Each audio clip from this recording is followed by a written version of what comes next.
La coach à mon chic se met en genoux devant son mari pour le demander pardon et le supplier qu'eux se remettent ensemble. Pour plus de détails après le générique. Avant de commencer, n'oubliez pas de vous abonner et d'activer la cloche de notification car cela va vous permettre de ne plus manquer à nos prochaines vidéos. C'est parti!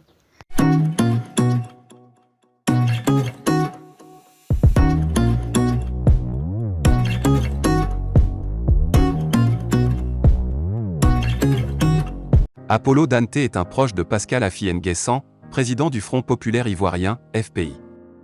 Dans une publication partagée sur son mur Facebook ce jeudi 18 août 2022, estime que coach à mon chic doit présenter ses excuses aux hommes pauvres.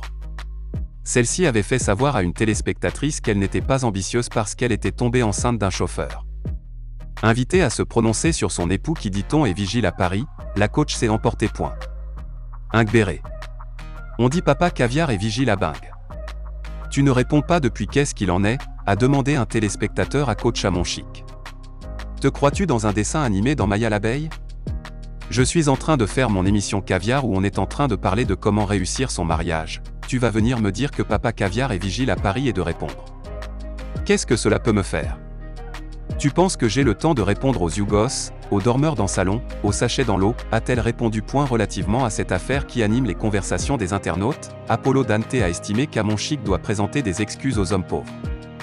Coach Amon doit présenter ses excuses aux hommes pauvres qu'elle a méprisés tout le temps, alors que son mari est lui-même un chef Yougos, membre du syndicat Yougos avec carte d'ancienneté. Ce n'est pas un drame d'être pauvre, il n'y a aucune honte à cela.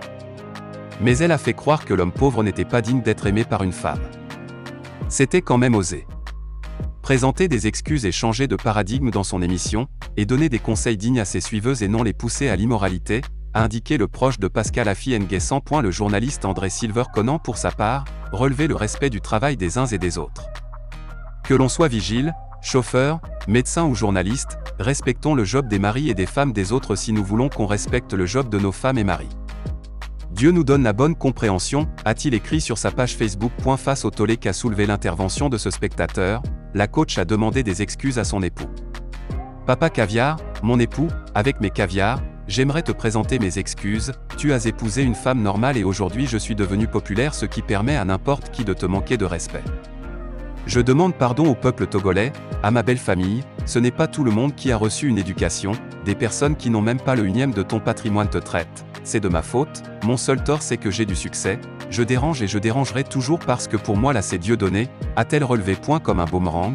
Les propos de la sulfureuse coach Amon lui sont retournés à la face, par les internautes, depuis que ces derniers auraient découvert l'emploi de son époux. Et ils n'y sont pas allés de main morte au point où notre coach a tenu à présenter des excuses à sa moitié. Depuis le lancement de son émission Allo Caviar sur Live TV, il ne se passe plus une semaine sans que coach Caviar ne soit au cœur de vives polémiques. On a toujours en tête la séquence où l'honorable coach s'offusquait qu'une de ses caviars se soit fait engrosser par un chauffeur. Les Ivoiriens, étant des inspecteurs Colombo en miniature depuis la prolifération des réseaux sociaux, ont décidé de fouiner un peu dans la vie de cette dame qui prêche l'évangile du chic, du champagne, de l'élégance et surtout de l'argent. Et BIM. Ils sont tombés sur l'identité celui qui partage sa vie. Selon les informations partagées sur les réseaux sociaux, ce dernier serait un vigile au pays des Gaulois. Si les détracteurs de la coach n'ont rien contre ce noble métier, ils sont tout de même tombés des nues en découvrant que celle qui vomissait littéralement les petits métiers, allant jusqu'à les traiter de Yougos, ne partageait pas son lit conjugal avec un homme qui portait costume, nœud papillon et chaussures Weston sur son lieu de travail. Le pauvre mari qui n'avait rien demandé va donc se retrouver au cœur d'une campagne de dénigrement et de moquerie en destination de sa moitié. Si la coach a les épaules suffisamment larges pour faire face, ce n'est pas forcément le cas de son époux qui n'a pas demandé à être sous le feu des projecteurs. C'est donc consciente des désagréments que cela pourra lui causer, que coach Amon a tenu à lui présenter ses excuses. Papa caviar, mon époux, avec mes caviars, j'aimerais te présenter mes excuses, tu as épousé une femme normale et aujourd'hui je suis devenu populaire, je demande pardon au peuple togolais, à ma belle famille, c'est de ma faute. Une situation rocambolesque qui devrait amener les uns et les autres à réfléchir sur les modèles qu'ils veulent copier sur les réseaux sociaux. Les influenceurs sont le plus souvent dans un jeu de rôle, à la recherche de likes et de partage. Le rêve qu'ils vendent donc, n'est pas toujours la réalité du quotidien. Et les fans de coach Amon Chic l'auront expérimenté. Mali, une chape de plomb autour de l'état de santé et du lieu d'hospitalisation du PM Choguel Mega. Depuis l'annonce de son malaise le samedi 13 août par le service de communication de la primature qui a porté à la connaissance du grand public que le chef du gouvernement de transition du Mali est victime d'une grande fatigue et qu'à cet effet qu'il est contraint par ses médecins à observer une semaine de repos. Dès lors, une tour d'ivoire est érigée autour du Premier ministre pour éviter toute fuite sur son état de maladie. À part une infime partie de ses collaborateurs, nul ne sait de quoi souffre la faim du colonel Assimi Goïta et où il est actuellement soigné avec exactitude. Dans les salons bamakois, les spéculations vont bon train sur la situation du PM malien. Il en est de même sur les réseaux sociaux, la population se perd en conjoncture. Quant à Koulouba, palais présidentiel, rien ne filtre concernant la vacance du poste de chef de gouvernement. Aucune personnalité n'est encore désignée officiellement pour assurer l'intérim. Pour rappel, Choguel Maïga est hospitalisé au moment où il est fortement contesté au sein du M5 RFP par ses pairs qui ont contribué à sa nomination suite à un accord de partage du pouvoir avec les colonels putschistes. Après un an de gestion chaotique à la tête de la primature, son bilan est sévèrement critiqué par ses anciens alliés du mouvement qui réclament sa démission. Espérons que la junte militaire ne profitera pas de cette situation pour se débarrasser de son partenaire un peu encombrant. Libération des 49 militaires ivoiriens. Leurs épouses, sœurs et filles des soldats disent merci au président Ouattara pour les efforts continus. Le rappel aux guides religieux et chefs traditionnels. Depuis le 10 juillet dernier, 49 soldats ivoiriens sont tenus captifs des autorités de la transition malienne. Et depuis lors, le président de la République, Alassane Ouattara, se bat, avec tout son gouvernement pour obtenir leur libération. Et cela, en faisant preuve de diplomatie. C'est donc à juste titre que les épouses, sœurs et filles de ces 49 soldats de l'opération de maintien de la paix et de la stabilité au Mali ont voulu réitérer au chef de l'État, à son épouse Madame Dominique Ouattara ainsi qu'à tout son gouvernement leurs remerciements et leur encouragement pour les efforts inlassables qu'ils continuent de déployer afin d'obtenir définitivement leur libération.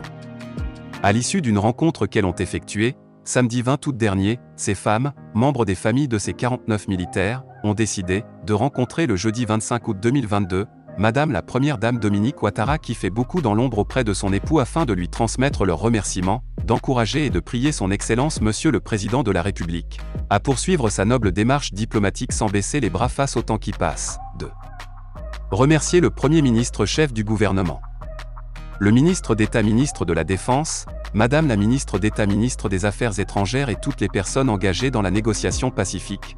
Par ailleurs, elles ont sollicité l'implication des hommes religieux en prière et en message de paix lors des prédications, une journée spéciale de prière dans une mosquée et une église. À ces sollicitations, elles ont appelé à l'implication des chefs et rois traditionnels dans la médiation auprès de leurs collègues chefs maliens, afin d'obtenir la libération de leurs époux, frères et fils et filles. De sorte également à continuer de maintenir les rapports de bon voisinage et de fraternité qui ont toujours prévalu entre les deux pays. Nous avons invité le PPACI mais ils ne sont pas venus, nous prenons acte, a déclaré Simone Évêque Gbagbo le 20 août 2022, à la faveur de l'Assemblée Générale Extraordinaire de son parti politique dénommé le Mouvement des Générations Capables, MGC. Simone Évêque Gbagbo s'est adressé à ses partisans et sympathisants le 20 août 2022, à l'occasion d'une Assemblée Générale Extraordinaire. Cette activité qui a vu le passage du MGC du statut de mouvement citoyen à celui de parti politique. Après avoir fait l'état des lieux et l'analyse situationnelle de la dynamique sociale et économique en Côte d'Ivoire, la Dame de Fer s'est penchée sur les mesures annoncées par le président Alassane Ouattara, lors de son adresse à la nation, à l'occasion de la célébration de la fête d'indépendance de la Côte d'Ivoire le 6 août 2022. Parlons de la grâce présidentielle accordée au président Gbagbo, en lieu et place d'une amnistie, alourdit davantage l'atmosphère socio-politique de sorte que nous ne dirons pas merci à Alassane Ouattara, a-t-elle déclaré. Ainsi, la présidente du MGC a marqué sa désapprobation vis-à-vis de cette décision prise par le président Alassane Ouattara. L'ex-première dame de la Côte d'Ivoire a ensuite relevé l'absence du PPACI à la cérémonie d'Assemblée Générale nonobstant l'invitation qui lui a été adressée. Nous avons invité le PPACI mais ils ne sont pas venus, nous prenons acte, a-t-elle affirmé. À cela, s'ajoutent différents points d'observation relevés par Simone Évêque Gbagbo, dont le cas des militaires encore en détention depuis 2011, et celui des Ivoiriens toujours en situation d'exilé. Nous avons encore une vingtaine de militaires en détention depuis 2011, et ils sont nombreux, ceux qui espèrent encore dans différents pays d'Afrique, la possibilité de rentrer chez eux, rejoindre en toute sérénité, leur famille, a-t-elle lancé. Abdoulaye Maïga est désormais le Premier ministre par intérim du Mali. Le chef de la junte, le colonel Assimi Goïta, l'a désigné dimanche soir pour remplacer Choguel Kokala Maïga, hospitalisé depuis plus d'une semaine. Qui est cet officier jusqu'alors ministre de l'administration territoriale? Celui qui n'apparaît jamais sans son treillis est connu pour sa proximité avec Assimi Goïta et pour son verbe acerbe. Encore inconnu des sphères politiques il y a peu, le colonel Abdoulaye Maïga est devenu ministre de l'administration territoriale en juin 2021 puis porte-parole du gouvernement le 1er décembre de la même année. C'est aussi à lui qu'on a confié l'organisation des élections à venir. Il est l'interlocuteur de la classe politique malienne mais ses méthodes sont souvent critiquées, notamment lors de la désignation des membres de l'organe de gestion des élections. Le colonel de 41 ans a porté le discours anti-français de ces derniers mois. En juillet, il a demandé à Emmanuel Macron de quitter définitivement sa posture néocoloniale, paternaliste et condescendante. C'est également lui qui a lu le communiqué annonçant le départ de Barkhane après 9 ans de présence militaire française au Mali. Au vu de ses positions et de sa proximité idéologique avec la junte, sa nomination n'est pas une surprise. En revanche, ce n'était pas lui que l'ordre protocolaire désignait mais le ministre de la Défense, le colonel Sadio Camara, qui a refusé le poste, selon nos informations. Avec le colonel Abdoulaye Maïga à la tête du gouvernement malien, les deux premières institutions du pays sont, au moins provisoirement, dirigées par des militaires. Alors qu'après le putsch de 2020, les colonels s'étaient engagés à confier les deux postes à des civils. Mali, le colonel Abdoulaye Maïga devient Premier ministre par intérim. Les deux têtes de l'exécutif sont, au moins provisoirement, des militaires, alors que les colonels s'étaient résignés sous la pression internationale après le putsch de 2020 à confier les deux postes à des civils. Actuel ministre de l'administration territoriale et de la décentralisation et porte-parole du gouvernement, le colonel Abdoulaye Maïga a été nommé dimanche par la junte malienne au poste de Premier ministre par intérim. Il remplace Choguel Kokala Maïga, hospitalisé après un malaise. Le chef de la junte au Mali, le colonel Assimi Goïta, a désigné dimanche 21 août un autre colonel, le ministre Abdoulaye Maïga, Premier ministre par intérim en remplacement du civil Choguel Kokala Maïga, hospitalisé il y a quelques jours. Le colonel Abdoulaye Maïga, ministre de l'administration territoriale et de la décentralisation, est désigné pour assurer l'intérim de M. Choguel Kokala Maïga, Premier ministre, chef du gouvernement, dit un décret lu à la télévision d'État. Outre l'important portefeuille de la décentralisation, Abdoulaye Maïga, âgé d'une quarantaine d'années, était aussi le porte-parole du gouvernement. Peu connu avant sa nomination à ce poste fin 2021, il a régulièrement fait à ce titre au cours des derniers mois, revêtu de son treillis, à la télévision nationale certaines des annonces les plus marquantes du gouvernement et des déclarations les plus abruptes contre la France. Il avait ainsi exigé, fin juillet du président Emmanuel Macron qu'il quitte définitivement sa posture néocoloniale, paternaliste et condescendante. La voie de la rupture avec la France. Le colonel Maïga passe pour ne pas avoir fait partie du cercle des officiers qui ont pris le pouvoir par la force avec le colonel Goïta en août 2020.